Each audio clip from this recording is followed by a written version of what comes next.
Are you able to see the screen, students? Yes, sir. Okay. In the last class, I had covered PLC versus computers, right? And further continuation, there was some disruption, right?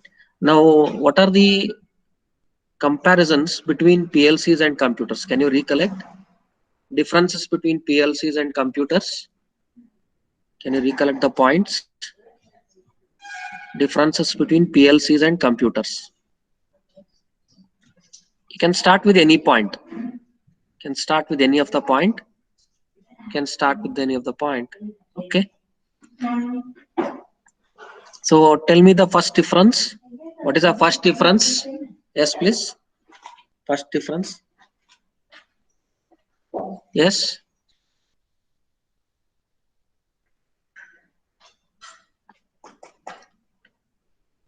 Any one difference between PLCs and computers? In the last class, I have explained the comparison between PLCs and computers. Tell me any one difference. Yes. What PLCs is the can be difference? operated in any temperature and pressure. Very good. What about computers? Computers are operated in normal temperature. Normal temperature. Correct. And PLCs, they are not affected by electrical noise, whereas the computers, they are affected by electrical noise. They are used in the industrial environment, right?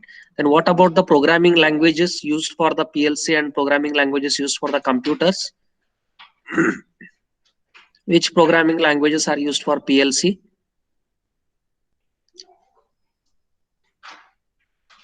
Yes. Which programming language are used for the PLC? Relay logic. Relay logic, that is ladder rung. Good. Yes. Then what about for the computers? Normal computers, which all languages we are using? For normal computers, which all languages you have learnt in your first year level?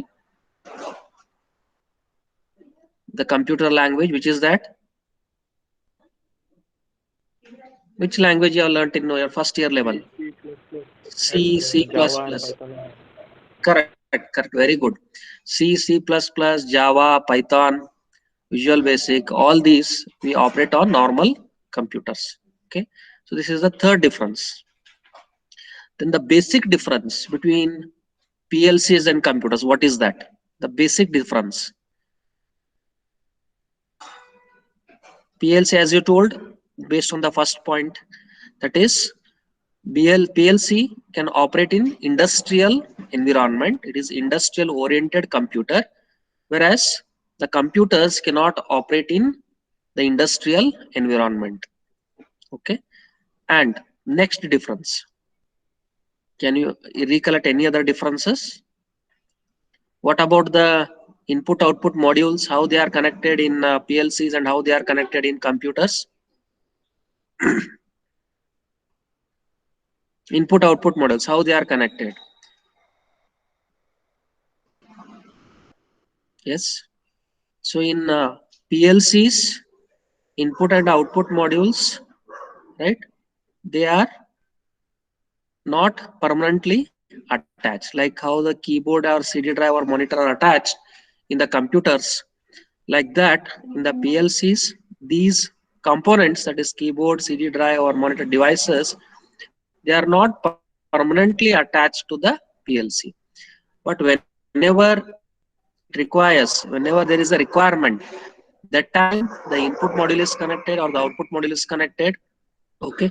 And then it is used for sorry, then it is used for the particular application. Okay. So that is one of the other differences between PLCs and computers. Then in the PLCs, the instructions are operated one after the another in sequential fashion, in sequential manner. Whereas in computers, the programming instructions, they are executed in parallel. I give the example of the functions that you all write in C language, correct? So they operate in parallel, is it not? So that is one of the other differences. Then input output modules for connecting the field devices, they can be easily connected and replaced. Input and output modules, if they want to be connected, if it is required to be connected to the field devices on the field, on the spot, on the field devices, right? Then these input and output modules can be easily connected or they can be easily replaced. Whereas in case of computers, if you are using computers, it is not that much easy to change the input and output devices that are connected to the computer. Okay. Next, we had begun with the PLC size and application. So I told that the PLC size and application, the criteria used for classifying the PLCs, the criteria that is used for classifying the PLCs. What are these factors on which the PLCs are classified? So one factor is the function of the PLC. Based on the function, the PLCs are classified. Then second, based on the size. Based on the size, the various PLCs are classified. Based on the input and output, number of IO points, the PLCs are classified. Then based on the cost factor, the PLCs are classified. Okay, so based on these four factors, that is the function, number of input output points, cost, and the physical size, the PLCs are classified. Now, among all these factors or the criteria, the most important is the input output count. It is called as IO count. So here I stands for input and O stands for output. What is meant by I? I means input, bar O means output, slash O means output. Okay. So again, based on this count, IO count, the PLCs are classified into different types. First one is the Nano PLC. In the Nano PLC, the number of input output points are 15. Number of input output points are 15. That is called as the Nano type of PLC. Okay. Then next higher version is Micro type of PLC. Micro type of PLC, it has the number of input output points ranging from 15 to 128. Number of input output points, right? Then next higher version among beyond the micro version is the medium sized PLCs, whose IO points vary from 128 to 512, and above the medium sized PLC, the next last version is the large type of PLCs or large sized PLCs, which are having more than 512 input output points. So like this, the PLCs are classified based on the input and output points. Now we have the input and output points. Now which PLC? Now four are available for with us. One is micro is available, nano is available, medium size and large size. Now which PLC I have to make use for which application? How to come to know that? Four are available with us. Now whether I have, for my application, I have some application, right? Say that it is a bottle filling on a conveyor belt, right? Okay. Then this bottle filling on a conveyor belt application, okay.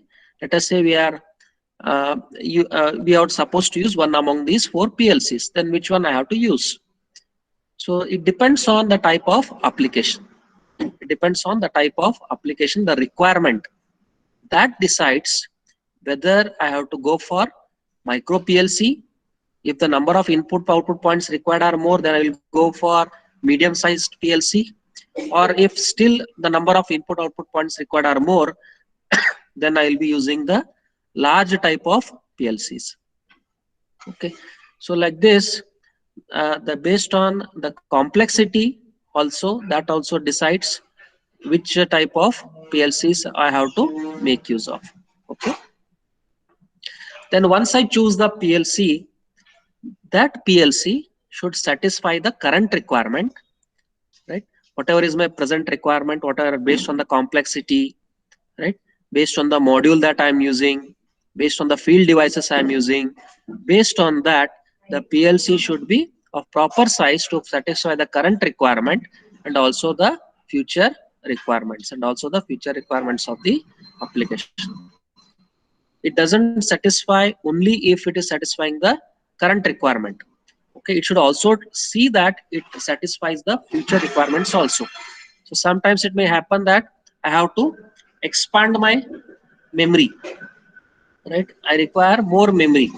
Then for certain applications, memory required, if it is more, then I have to expand the memory, right? I have to expand the memory. So this is called as memory expansion.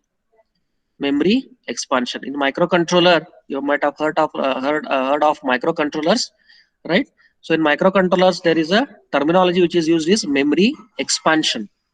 Memory expansion is if the available memory, if it is not satisfying our purpose, if it is not satisfying the requirement, if it is not suitable, not sufficient, then we have to increase the memory capacity.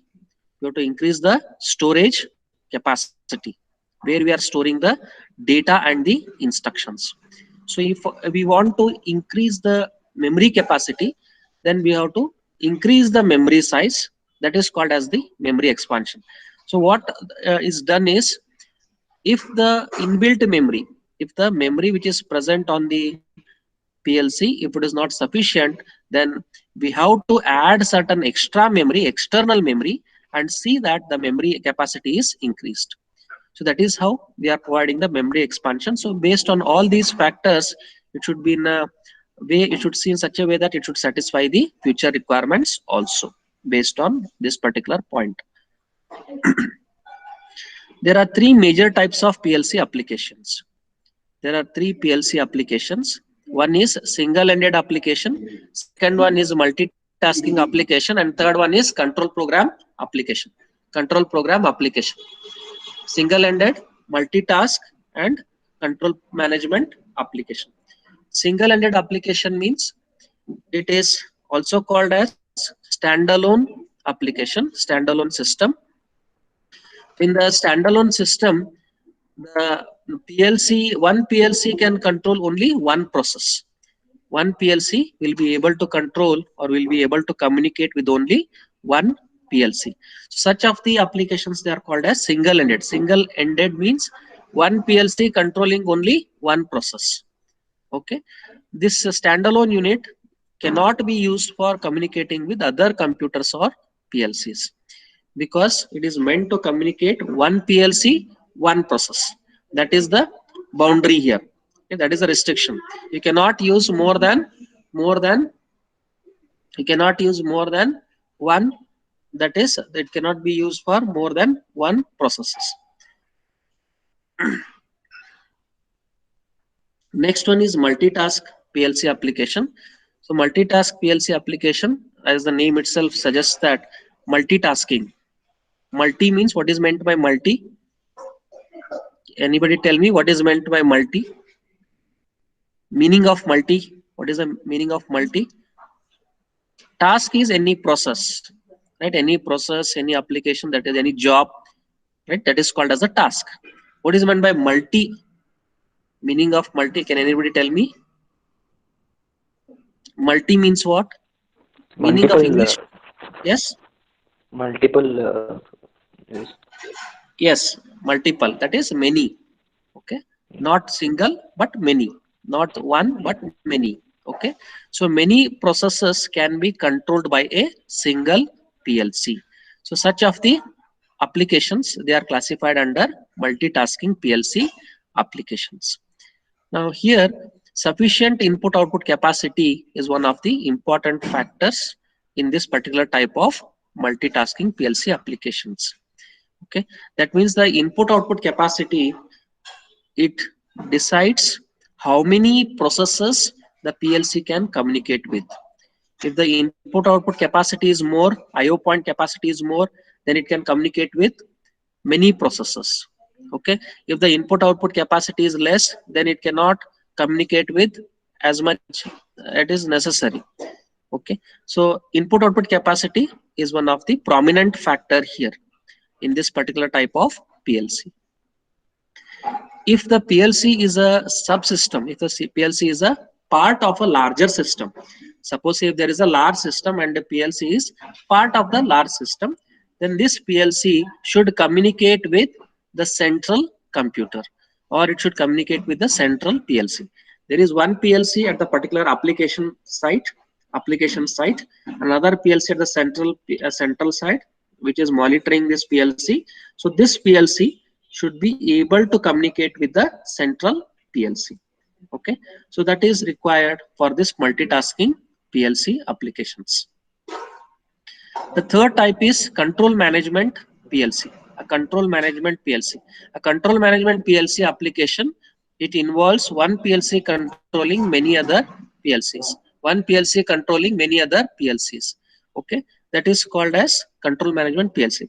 Now, what is the first one, students? Single-ended. It is only one PLC, one process. Multitasking is one PLC, many processes. Control management is one PLC communicating with many other PLCs. Okay, one PLC communicating with many other PLCs.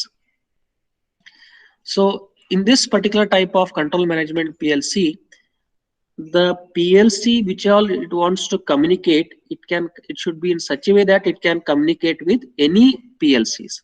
It can communicate with any of the PLCs. Okay, so the addressing arrangement is such a way that it is so much superior that the one PLC can communicate easily with the any PLCs that it requires. Okay, suppose say if the one PLC, central PLC is there, it wants to communicate with the say fifth PLC, it can communicate with that with the required commands. With the required commands, it can communicate.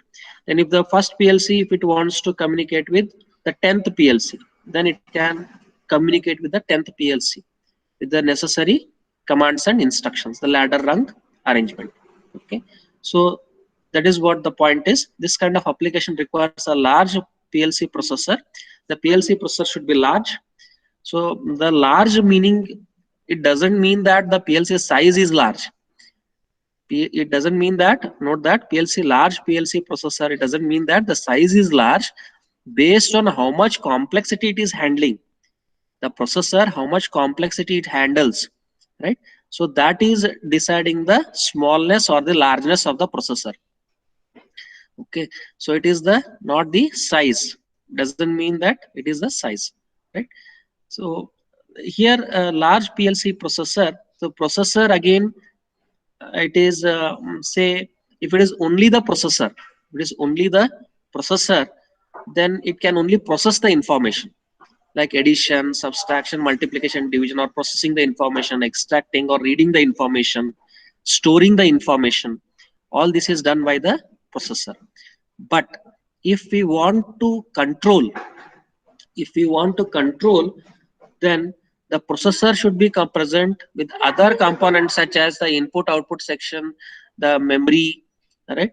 So there is a difference between the processor and the external devices that are connected, which are all present in one single chip, in one single system, so that will be able to communicate with or able to control here, because our PLC is nothing but it's a controlling device, right? So it should be able to control any of the applications. Okay, so processor, it is meant to only process the information, but if we are adding certain other external devices to this processor, right, controlling devices, then that becomes the controlling property of the PLC. The control management PLC, it supervises or it monitors many other PLCs by downloading the program. It downloads the program, right? Downloading. What is meant by downloading, students? Any idea? What is meant by downloading the program? You might be aware of it. Downloading the program, uploading the program. What does it mean? You are downloading, is it not? Various softwares, your mechanical softwares, right? Other softwares, what all are there? You are downloading them, correct? So that is called as downloading. Okay, so downloading the program, and based on the program that is downloaded, that controls the other PLCs. Okay, then this software that is downloaded, that tells what the other PLCs are supposed to do with the main PLC. There is one main PLC communicating with the distributed PLCs. So various other PLCs are there surrounding the main PLC, right? The main PLC communicates with the different PLCs. It is just in a distributed fashion. It must be capable of connection to all the PLCs so that by proper addressing, how it will communicate with the other PLCs? Yes, how it will communicate with the other PLC students? I told an example previously of a PLC, first PLC communicating with fifth, first PLC communicating with 10th PLC. How it is possible to do that? Any idea how that is achieved? In the previous class, I explained about addressing format. Correct? What is that? Addressing format. Addressing format. What is that? Can you recollect? Addressing format means what? Yes, please. What is meant by addressing format? Anybody? Anyone can tell.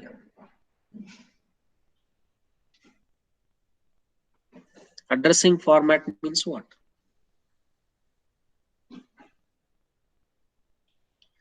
See, there are input devices, right? Input devices. We took up in our first class the example, the problem of stirring the liquid in a vat, right? Stirring the liquid in a container. So this vat or the container was attached or it was connected with the pressure and temperature sensors. So those are the input sensors or the input devices. So this temperature and pressure sensor, what all are connected or whatever may be the number of inputs devices that are connected. So those devices are having their own memory locations in the memory of the PLC.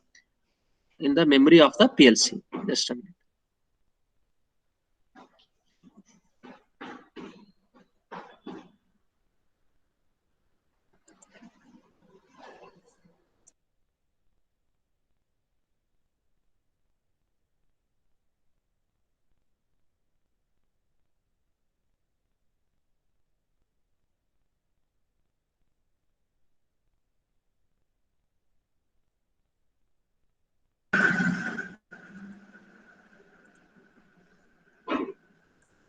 Okay, students, come back.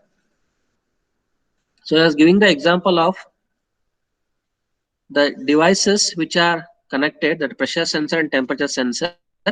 These are given with their own memory locations, location in the memory of the PLC.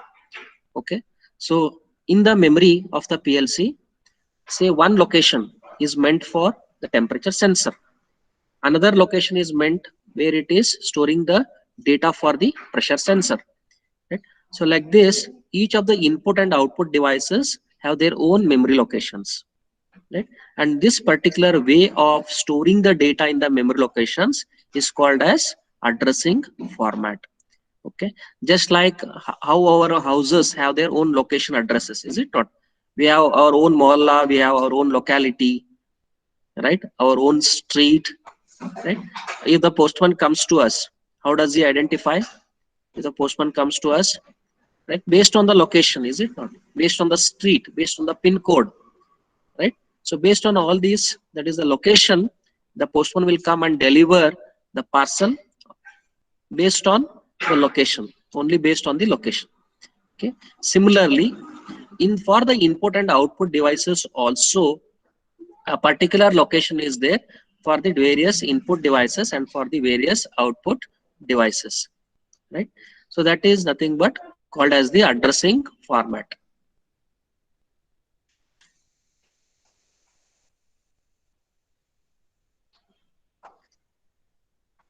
So it must be capable of connection to all the PLCs so that by proper addressing it can communicate with any PLC it wishes to. Next we'll see the portion on memory. How many types of memory are there, students? Any idea? I told in the first class, memory types. Do you remember? How many memory types are there? Yes, please. Students, are you following here? Yes. Students, are you following here? Yes, please. Yes, sir. Students, okay. Any doubts up till now? Any questions?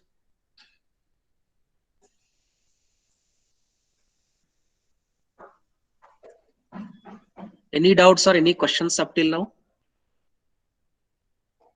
If you are having any questions, any interactions, you can ask. Any difficulty in understanding, any problem in understanding, you can ask.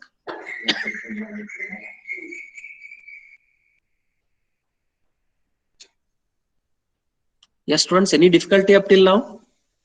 Whatever is being taught up till now is clear. Yes. Yes, students. Yes, sir. Whatever is okay. Yeah. Fine. Yes, sir. Yes. Fine. Okay. Good. Now, next is the memory. We know that there are two types of memory. One is the program memory, which stores the instructions. And another one is the data memory that stores the data. Okay. So in the PLC memory, there is two classification. There are two say compartments. One compartment to store the data, that is called as a data memory. Another compartment to store the instructions, that is our ladder rung, the program, that is called as the program memory. Now this memory size is expressed in K values. Okay, you might have studied in your first year level in your electronics subject. 1K, 1 kilo, 1 kilobyte means 1024 bytes.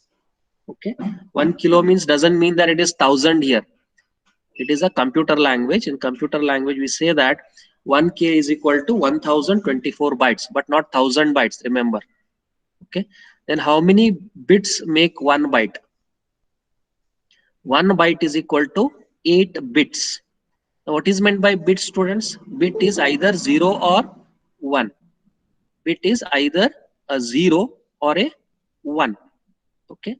That means in binary, you have studied in your electronics subject in your first year level, right? Digital part, either binary is either 0 or 1, 0 or 1, correct? So that is called as a bit. That means a high is represented by a 1 and a low is represented by a 0. A high signal is represented by a 1, say it is plus 5 volts. Then a low signal is represented by a 0, say it is 0 or 0 volts. Okay. Modern computers have various sizes, say 16, maybe the word size, or 32 or 64 bits. Okay, so we say that the laptops are 64-bit laptops, right, or 32-bit laptops, right? So that is nothing but the size of the word, Now, if the PLC has the word size of 8 bits, let us say, just try to calculate here. Let us do that. PLC, let us say it has the word size of 8 bits. Then 6 kilo word means how many bits? The word size is 8 bits. I want to calculate how much is or how many number of bits make 6K word, 6 kilo word. Okay, 1K means we understood that, or we, what is the the equation here? 1K is equal to 1024 bytes. 1K. Right? Now 6K is equal to, and 1 byte is equal to 8 bits. Right? That is, here the word size is 8 bits. Okay. Suppose if the word size is 52 bits or 16 bits, then what will be the change? First, let us calculate for the first one. 8-bit words with 6K word capacity, that is equal to how many bits? Right? Now, 1K is equal to how many bytes? Yes, 1K is equal to how many bytes? Yes, please. 1024 bytes. 1024. 1024. Yes, you are right. 1024 bytes. Therefore, 6K word, or 6K means we have to multiply by 6. 1K means 1024. Therefore, 6K means 6 into 1024. 6 into 1024. Okay. Now, this is number of bytes. number of bytes. Okay, now here this is the word size, 6 into 1024. Now what is the word size here? One word is equal to 8 bits. One word is equal to 8 bits. Therefore here 6 into 1024 words is equal to how many bits? 6 into 1024 words is equal to how many bits? That is 8 into 6 into 1024. That comes out to 49,152 bits. 49,152 bits. Okay. Now for the next example, students, please calculate. Take your calci and calculate. Take your calci. If the same 6K memory, if it is having 32-bit word, what is the size of the memory, or what is the number of bits, or what is the memory capacity? Take your calci and calculate. The word size is 32 bits, and for 6K memory, how much will be the, or how many will be the number of bits?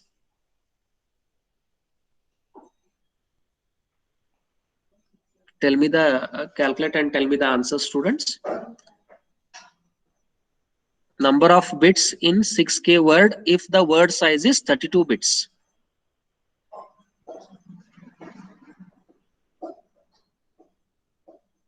1,96,608. 1,96,006. Let us see. Very good. 1,96,608. Excellent. So same as the previous example, 1K means 1024. Therefore 6K means 6 into 1024. Okay, that is a word size. Now how much one word is? 6 into 1024. Okay, therefore 32-bit words are there. Okay, like the 32-bit words are there. So 32 into these many. So that will give us the number of bits. That is 1,96,608. Fine. Now, what are the factors that affect the size of the memory? What are the factors that decide the memory size, or what are the factors that are affecting the size of the memory? Now, if we look from the PLC module aspect, if we look from the PLC module as a whole, here we are having input, right? Input devices, then we have the PLC ladder rung diagram we had drawn in our previous class, and then we are having the output device. Okay, now what is the, or what are the points that will affect the size of the memory, or what are the points based on which the memory size will be less, or based on which the memory size has to be more? So how to decide that? How to decide? What is the deciding factor? So it depends on the number of input output points. If the number of input output points are more, memory required may be more, because addressing format just now we discussed, addressing scheme is needed. Correct. So the memory size increases automatically, right? Then next, size of the program. One of the important factor, we know that programs are stored in the memory, in the program memory. So if the size of the program is more, then the memory size should also be more. Correct. There's a direct correlation. Direct correlation. If the size of the program is more, memory size should also be more. If the size of the program is less, then the memory size also decreases. Then depending on the complexity of the application, depending on the requirements, right? If the complexity of the process which you want to control using the PLC is more, then it requires more memory, because the complexity is more, the number of processes are more, the controlling feature requires sophisticated controlling. So all that makes the memory size to increase. If it's a simple process, then it requires lesser memory. Supervisory functions. So if it all it wants to monitor certain applications, supervise. Okay, let us say a process, there's a PLC, right? A PLC. Then this PLC is controlling some other application, and say that after it controls the application, you want to give some display, right? You want to give some display indicating that there is some fault in the application. Okay, so what the PLC operator must do, he must be able to diagnose that fault, rectify that fault, and see that the fault is overcome, and then it is brought back into its original action, right? That is, the PLC should be restored. PLC should be restored, that is PLC should be brought, made to work again. It should be made to work again after it has undergone a fault. Correct? So all these supervisory functions and monitoring functions, it decides the size of the memory. Then future expansion, just now I described memory expansion. If you want more memory, then you have to add extra memory to the inbuilt memory. Whatever memory the PLC is already having, that is called as the inbuilt memory. Now, if the memory requirement is more based on the application, we have to add certain external memory. Externally, we have to add the memory to the PLCs, to the memory of the PLCs. Okay, that is called as future expansion. That is one example of the future expansion that I have given here, considering the memory expansion. Now, which are the various instructions of the PLCs? One is XIC, examine on, examine on. Examine a bit for an on condition. The full form of this is XIC is examine on. So what is the function of this instruction? Examine a bit for an on condition. So this instruction, it resembles if condition. Like it is similar to if condition in our C language. Examine, that means it checks if the bit is in on condition. Right? Suppose you want to check the status of a switch. Right? Whether you want to check whether it is in on state or off state. Right? Either it can have a 0 off state or a 1, that is high state. Correct? So based on this, we are using a if else statement, just like a if statement or an if else statement. So this will examine a bit for an on condition. Then next, XIO, examine off. Examine a bit for an off condition. This is just opposite to that of the first instruction. Here we are checking using if statement whether the bit is on, that is bit is high, bit is 1. Then in the second instruction, XIO, examine off, that is examine a bit for an off condition. Off condition means 0 or 1. Yes, off condition means 0 or 1. Off means, on means 1 or 0. Yes, students. What is on status? What is the status of the off? On means it is high, considered as 1. Okay. Off means it is considered as low, that is 0. These are the two status for the on condition of the switch and off condition of the switch. Then next, OTE, output energize. Output energize. In the previous discussion what we had in our first class, we saw that the stirring of the liquid in a vat. Okay, so when that was made possible, only when pressure switch, temperature switch, manual push button all were turned on, right? Then the motor was energized. The motor was energized. Okay, so here we want to check the status of the output, or check the status of the motor or the output devices, whether they are energized or not. That is done by this instruction, OTE, output energized. Turn on a bit. Energizing means what? Sending a high, sending a 1. That is called as energizing the output devices. Next, OTL, output latch. Latch a bit. Latch a bit means latching. You might have heard in your first year level the flip-flops, right? In your electronics subject you might have studied flip-flops, correct? So flip-flops are the latches. Latch means it is a storage element. It stores 1 or 0. It stores either a high or a low. So that is a storage element. So that storage element is called as a latch. Okay. So if at all you want to output whatever you are getting, you want to store it. You want to lose that output. You want to store it. You want to retain it. Then you have to latch it. You have to send it to the memory element or the latch, which will store the status of the output device. Okay. So that whenever we want in future, you can make use of that. You can extract that. You can make use of the latch condition or the whatever data you have stored in the latch, the status of the output device. Then OTU, output unlatch. Unlatch a bit. unlatch. Unlatch a bit means you have already stored a bit in the memory in the latch, right? If you are reading that bit, then it is called as unlatch. If you are storing, if you are writing, it is called as write operation.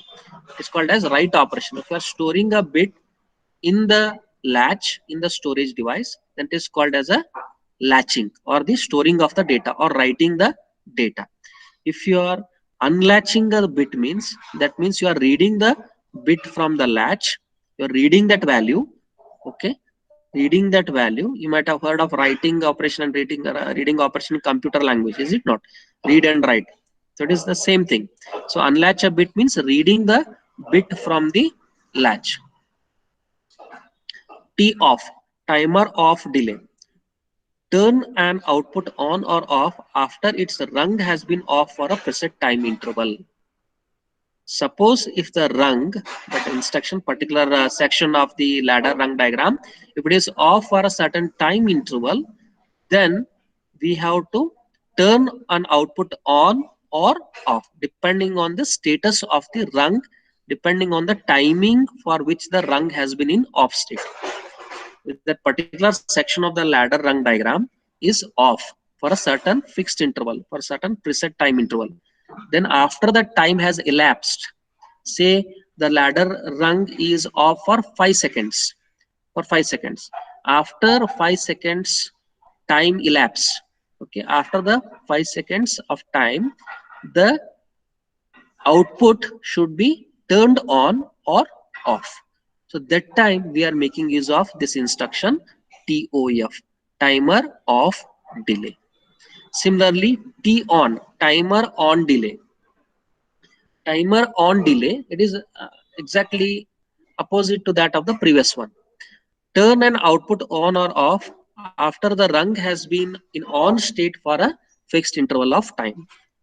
If the ladder rung, some portion of the ladder rung diagram, if it is in on state for a fixed interval of time, for a preset interval of time, then if we, after the time has elapsed, if we want to turn the output on or off, then we are supposed to use this particular instruction TON, timer on delay.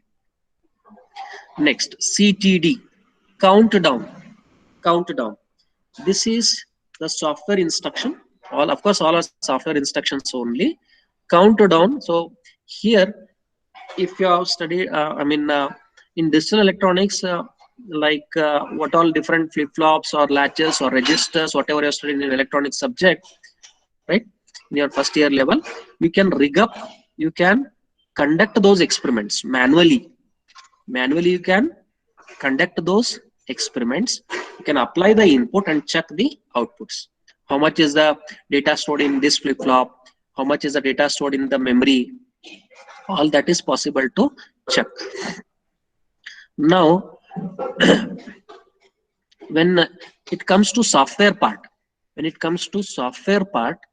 here by making use of the instructions itself, we will be able to see the input and output. That is the difference between the manually operating machines or the manually operating devices and the software operated machines or the software operated devices.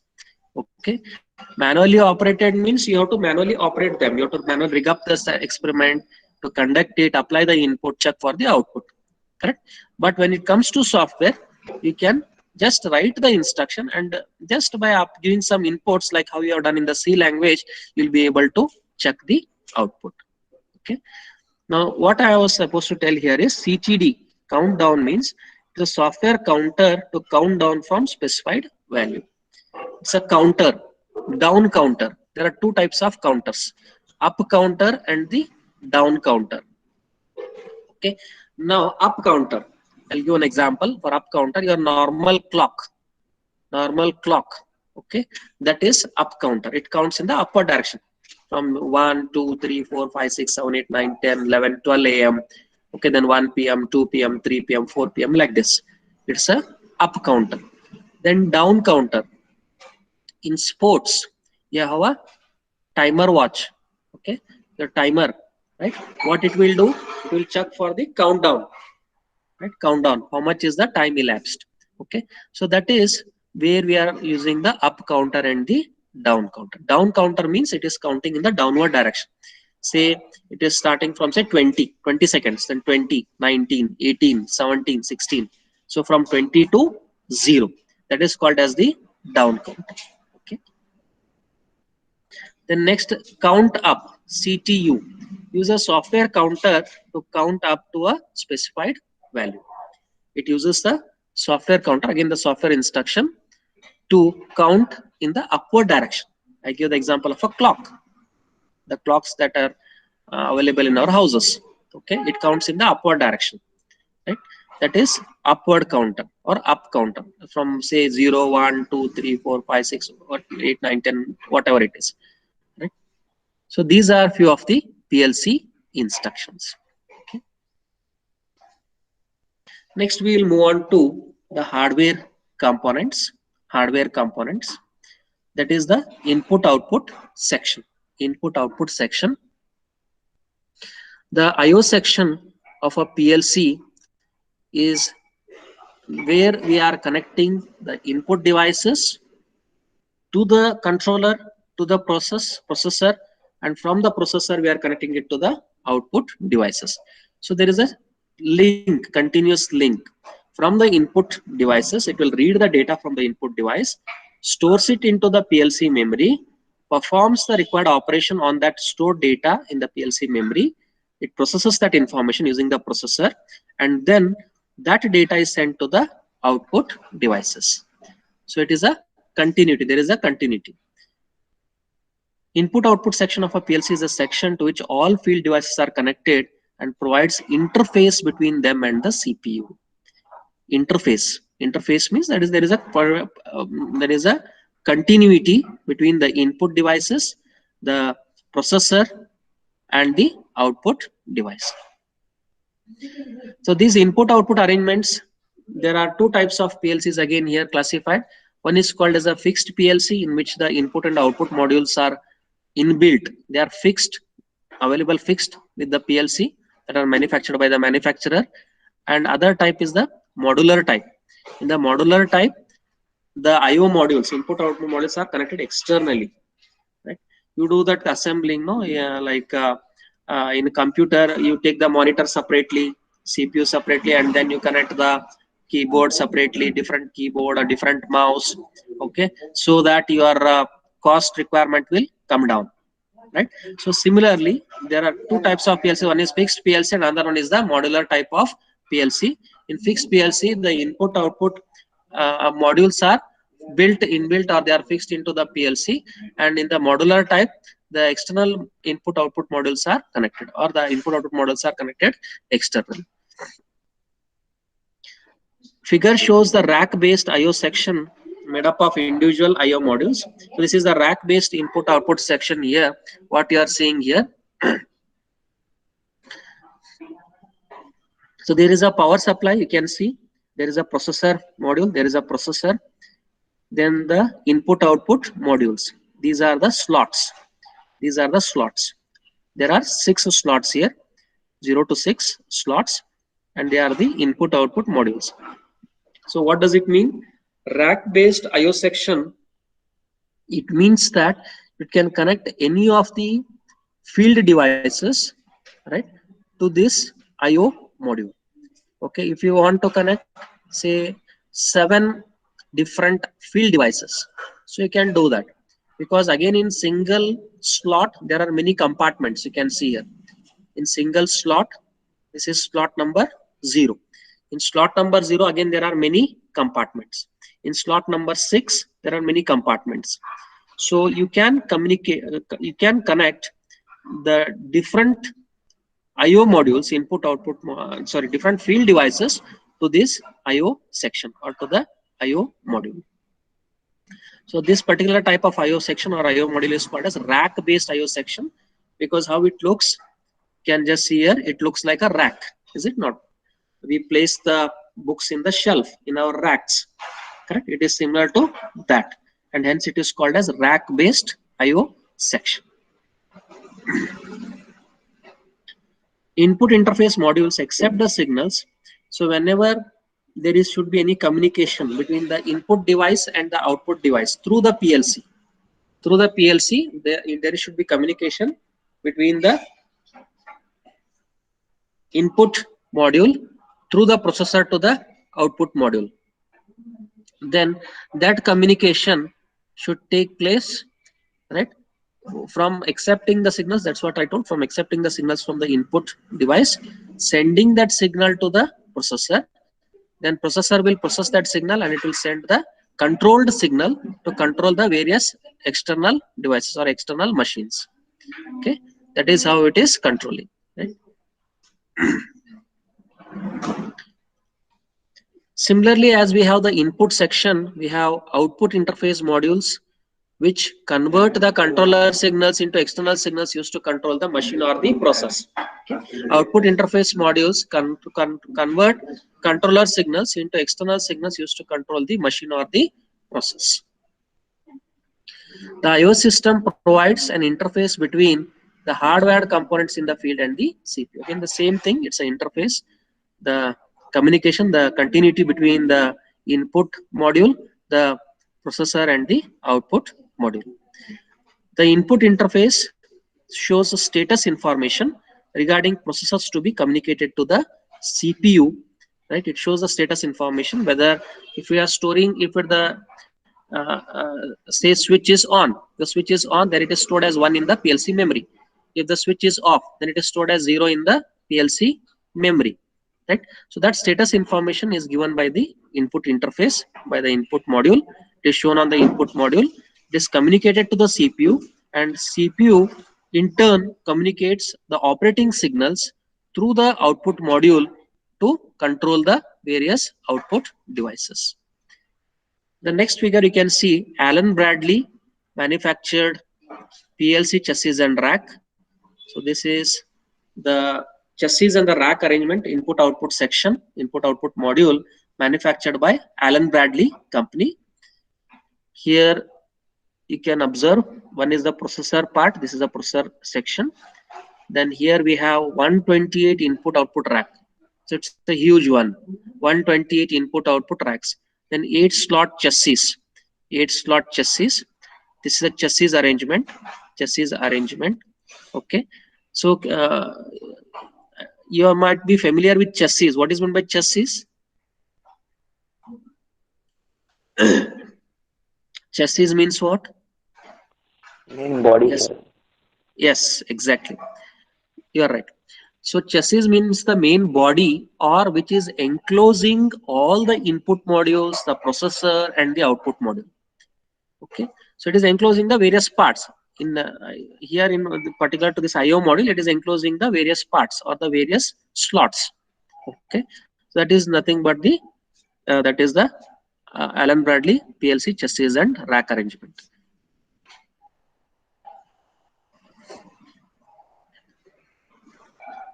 The hardware assembly, it consists of the IO modules, processor modules and power supplies, which is altogether referred as the chassis. Now, chassis have different sizes based on the number of slots. Here, if the number of slots are more, then obviously the size of the chassis is going to increase. And if the number of slots are less, the chassis size will be reduced. There may be 4, 8, 12 or 16 slots. The number of slots may be 4 or 8 or 12 or 16. There's a particular terminology here called as logical rack. So this logical rack is a unit which consists of 128 input points and the output points. Logical rack consists of 128 input points and 128 output points. Okay. Now rack uses 8 words in the input image table file and 8 words in the output image table file. Rack uses 8 words, right? So this image table means there is a terminology called as lookup table in the normal computer language. Okay, I'm comparing that with the PLC here. So lookup table means it's a table where you can store the larger values. Large values, complex values can be stored in the memory, and that is nothing but the called as the lookup table. Okay, for example, multiplication tables, your multiplication tables you can store in this lookup table memory. LUT, it is short, it is called as LUT, lookup table. So similarly here also in the PLC there is the table which will be used for storing the larger values. A word in the output image table file. Now there are 8 words it uses. The word size used by the rack is 8 words here, input, and the output also the word size uses of 8 bits, 8 words. Okay, now a word in the output image table file and its corresponding word in the input image table file are called as an IO group. A word in the output image table file and its corresponding word. There are 8 words in the input section, in the input side, 8 words memory, 8 words in the output side. Say the first word in the input that matches or that maps onto the first word in the output. Then the second word maps, or there is a communication between the second word of the input and the second word of the output. There is a communication between 8th word of the input to the 8th word of the output, like that. So that type of communication is there between the words at the input and words at the output. And that particular grouping is called as the input output grouping or IO group. What is the advantage of the PLC system? Advantage of the PLC system is it is able to locate the IO modules near the field devices. Now there are field devices, right? There requires to be communication between the central PLC. They request a communication between the central PLC and the PLC that is existing, or the field devices that is existing near the controlling process. Okay, so if this communication has to take place, then there are 2 types of IO modules. One IO module may be located locally, that is near to the central PLC, and another IO module may be a remote one. It is called as a remote IO module, a remote rack or a remote IO module. Okay, so there has to be a communication between a remote IO module, which is present at a far distance. Distance again depends on the application, at a farther distance, and that communicates with the locally available, or the IO module which is available nearer the main PLC. Okay, try to imagine here, one PLC, one IO module is there nearer to the place, location, the site, the field. Okay, another IO module is nearer the main PLC, a central PLC. So there has to be communication between the remote IO module and the IO module that is there nearer the main PLC. Okay.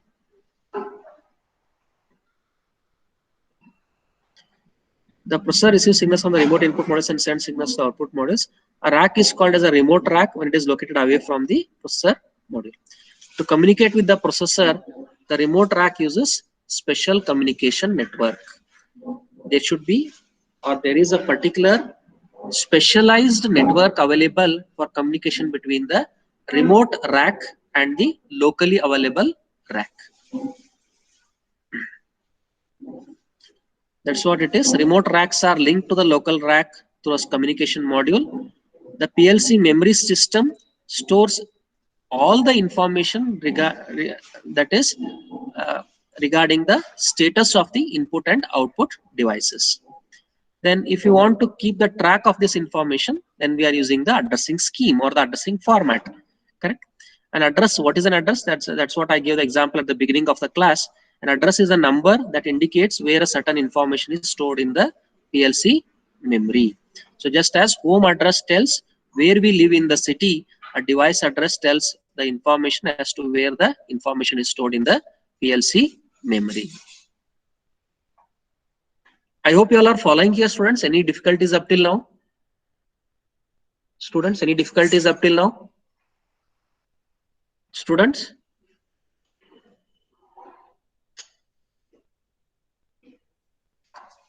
Are you following here, students? Haldankar, Praveen Helvi, Praveen, Yes, sir. Praveen, are you following Praveen? Yes, sir. Any doubts, any questions? Praveen, No, sir. following, sure. You have any questions you can ask.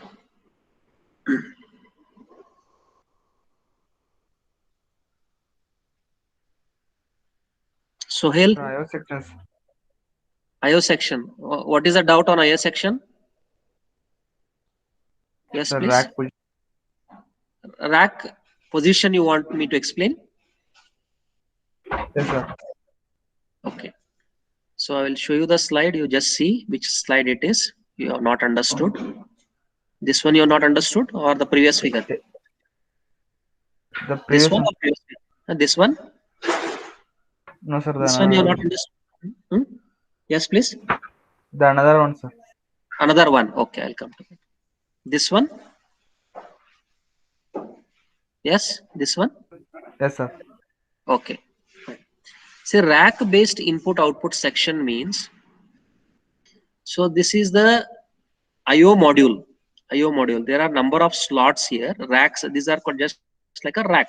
Like how we are placing the books in the shelf. Correct? Like how we place the books. There are a rack. It's a rack. Okay. Iron rack. What we are getting, and we place the books in various shelves. Correct? In various racks.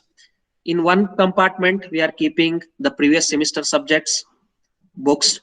In the second rack, I place the present semester subject books. And in the third rack, let us say I am keeping general books. General books. Okay. So this is a rack arrangement. Now, what is the advantage of using the rack arrangement? Here we can connect the field devices to these various IO modules. These are the slots that are provided. In these slots, we can connect the field devices. Okay, so this is the IO section. IO section, input output module. What we require to read the signal? What we require to read the signal, input signal? If you want to read, what we require input module, is it not? Without the input module, we will not be able to read the signal. Correct? Even if it is a computer, how you are entering the data? Using the keyboard. Keyboard is your input device. Correct? Yes or no? And monitor is the output device. Correct? So similarly here, if you want to read the signal, okay, read the signal from the input devices, we have to connect the field devices and the signals from the field devices to these IO modules or to these various slots. Okay, so one slot is for, say, this slot number is, say, 0. Okay, next slot number may be 1, 2, 3, 4, 5, 6, 7, 8, like this. This may be, say, 128th, or say here 36, 34th slot. Okay, so one slot if I'm using for one field device, another slot I can use for another field device. Got the point here? One slot. Are you following here, Praveen? Yes, sir. Okay, so one slot if I'm using to connect one field device, one on-spot device, which I want to control, right? Then another slot I can use for some other field devices which I want to control later. Okay, so like that I'll be able to control. So now we understood three types of PLCs. One is single-ended, multitask, and control management. In the control management, what is happening? One PLC is controlling many PLCs. So that is also possible. If you want to control many PLCs at the same time, simultaneously, that is also possible. Correct? So like this, you can connect any number of, that is any number of say the field devices to these various slots. Okay, to these various slots. Okay, so the reason why we are connecting here is to read the input signal, send it to the processor, send it to the controller. Okay, that processor will process the information to perform the required operation on that input signal, and then it will send the controlling signal. controlling signal, because we want to control the output. That is the function of the programmable logic controller, PLC. We want to control the output. So that can be used to control the output signal. Okay. Now it is clear, Praveen? Yes, sir. Okay, good. Students, any other student, any questions here? Any other doubts? Sohail? Sohail? Any questions, Sohail? Sohail? Sohail is here. Raghavendra? Raghavendra? No, sir. Any question? Raghavendra, are you following here? Raghavendra, any doubts? Yes, sir. Yes. No, sir. No doubts? Sure. No. Yes, sir. Okay. Vinayak Godi? Vinayak Godi? Any doubts, Vinayak? No, sir. Clear with the concepts today, what all I am explaining, clear with those concepts? Vinayak? Yes, sir. Any questions, any problem in understanding? Vinayak? Any questions, any difficulty in understanding? Vinayak? Nothing, sir. Nothing, Okay, sir. good. Understood. Fine, fine. Okay. Ravi? Ravi is here. Ravi? Yes, sir. Ravi, is it clear today's concepts? Yes, sir. Anything not followed? Nothing like that is. Nothing like that. Any doubts, any questions? No, sir. If you're having any questions, anybody can ask, like how Praveen asked.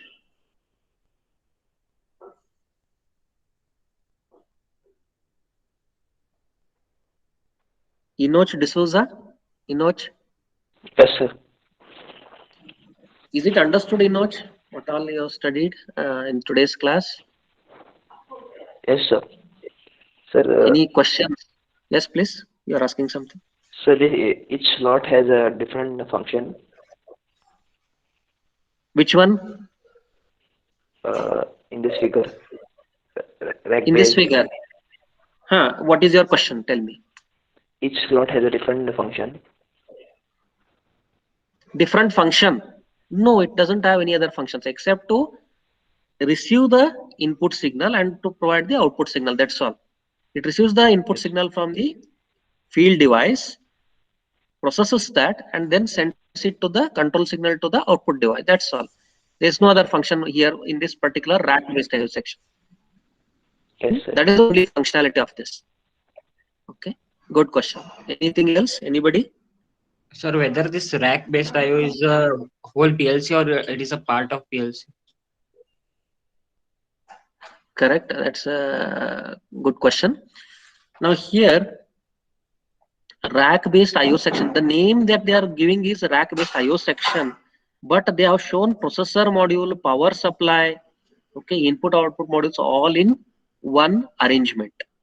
Okay, but the basic purpose, they explain this rack-based IO section. The basic purpose, right?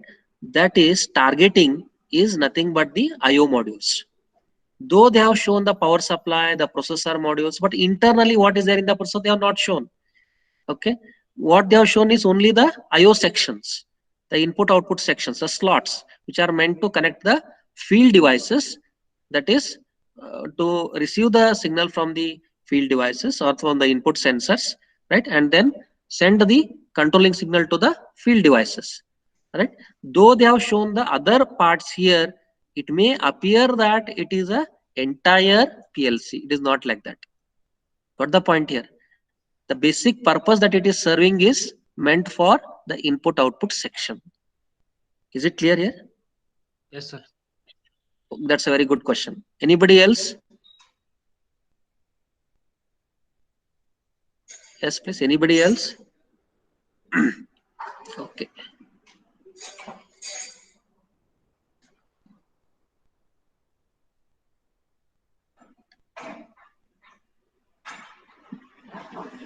So in general, the rack or slot based addressing elements include type, that is it determines if input or output is being addressed, that is addressing format we have discussed many times. Then slot number is the physical location of the input output module. Slot number is the physical location of the input output module. Okay, just like how we have the addresses of our houses, similarly the slot number is nothing but the location for that particular input output module. Word and bit, these are meant for the terminal connections in a particular IO module. Terminal connections means the end connections. The end connections means the interfaces or the terminals, what all we are connecting at the finally controlling portion. Okay, finally controlling portion, what all we are connecting different output devices, they are called as terminals or the terminal devices. Okay, so for that terminal connection, to identify, the word and bit are used. These word and bit are used to identify those terminal connections. For example, say if the bit is 1, that means that terminal is, say that terminal connection is in on status. That means that terminal is connected to that output device, is in on status. If it is 0, that means that output terminal or that output device is in off state. That's the indication. Okay. Similarly, a word may be used, maybe of 8 bits or 16 bits or 32 bit. Word may be used to indicate whether the say the terminal is in connection stage or in not connected stage. Okay. So this is one arrangement of the IO section.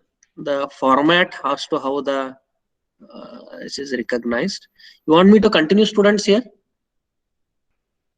You want me to continue? Yes, please. Shall I continue? Students? Enough, sir. Enough? Okay. So students, in today's class, we had started with the PLC size and PLC versus computers, then PLC size and application, then major types of PLC application, single-ended, multitask, control management. Okay. Then later, what is a memory, what is data memory, what is program memory. Okay, we took few examples to find out the calculation part, number of bits of the memory, factors affecting the memory size. There are different factors which affect the size of the memory or decide the memory size. Various PLC instructions. Okay, few of the important instructions of the PLC. PLC hardware components. That is, we first took up the input output section and considering the rack based input output section, and in particular the Allen Bradley manufactured PLC chassis and rack. This we have considered in our explanation.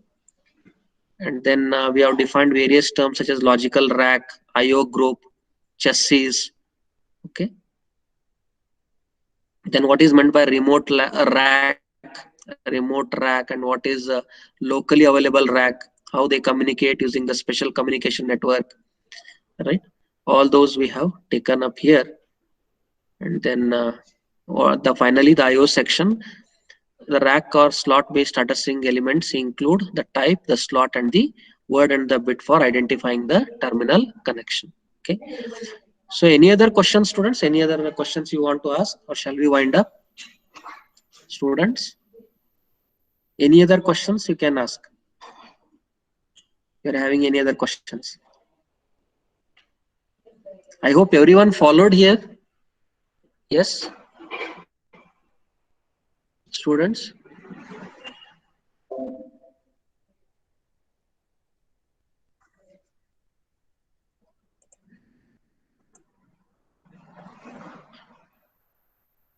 Manohar, did you follow? Manohar? Yes, sir. Manohar? Yes, sir. Followed, Manohar? Okay. Yes, sir. No doubt, sir. Fine. Chetan Patil? Chetan? Yes, sir.